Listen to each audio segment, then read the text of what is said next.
இயேசுவே உம்மை வணங்குகிறோம், எம் வாழ்வை உமக்கு அளிக்கின்றோம், உம்மை அன்பு செய்கின்றோம். தாயாம் திரு அவை இன்று தூய ஆவி ஞாயிறு பெருவிழாவை சிறப்பிக்கிறது. இதோ இந்த நாளிலே 2000 ஆண்டுகளுக்கு முன்பு தூய ஆவியால் அப்போஸ்தலர்கள் ஆட்கொள்ளப்பட்டு ஆண்டவருக்காக பேசத் துவங்கிய நாள். நாமும் தூய ஆவியால் அபிஷேகம் பெற ஆண்டவரிடத்திலே ஜெபிப்போம். முதல் வாசகத்திலே நாம் இவ்வாறு வாசிக்கின்றோம். ஓர் இரைச்சல் வானத்திலிருந்து உண்டாகி அவர்கள் அமர்ந்திருந்த வீடு முழுவதும் ஒலித்தது. மேலும் நெருப்பு போன்ற பிளவுற்ற நாவுகள் ஒவ்வொரு மீதும் வந்து அமர்ந்ததை அவர்கள் கண்டார்கள். அவர்கள் தூய ஆவியால் ஆட்கொள்ளப்பட்டனர்.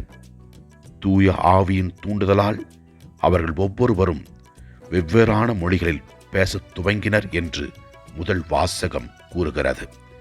இரண்டாம் வாசகத்திலே நாம் தூய ஆவியின் கனிகளை பற்றி பார்க்கிறோம். அவைகள் அன்பு, மகிழ்ச்சி, அமைதி, பொறுமை, பரிவு, நன்னயம், நம்பிக்கை, கனிவு, தன்னடக்கம் என்பவை ஆகும். மேலும் நற்செய்தி வாசகத்திலே நாம் இவ்வாறு வாசிக்கின்றோம். தூய ஆவியார் உண்மையை நோக்கி உங்களை வழிநடத்துவார் என்று இயேசு கிறிஸ்து கூறுகின்றார்.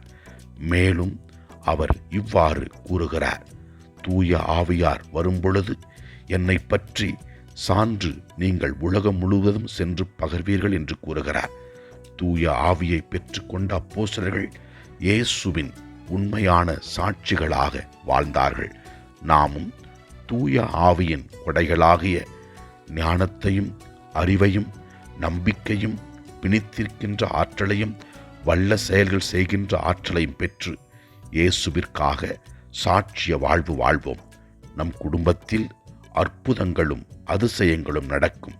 ஆண்டவரை நோக்கி நாம் ஜெபிப்போம். அவர் நமக்கு நல்லது செய்வார். எல்லாம் வல்ல இறைவன், தந்தை, மகன், தூய ஆவியார் நம் ஒவ்வொருவரையும் ஆசீர்வதிப்பாராக. இயேசுவுக்கு புகழ். மரியே வாழ்க. ஆமென்.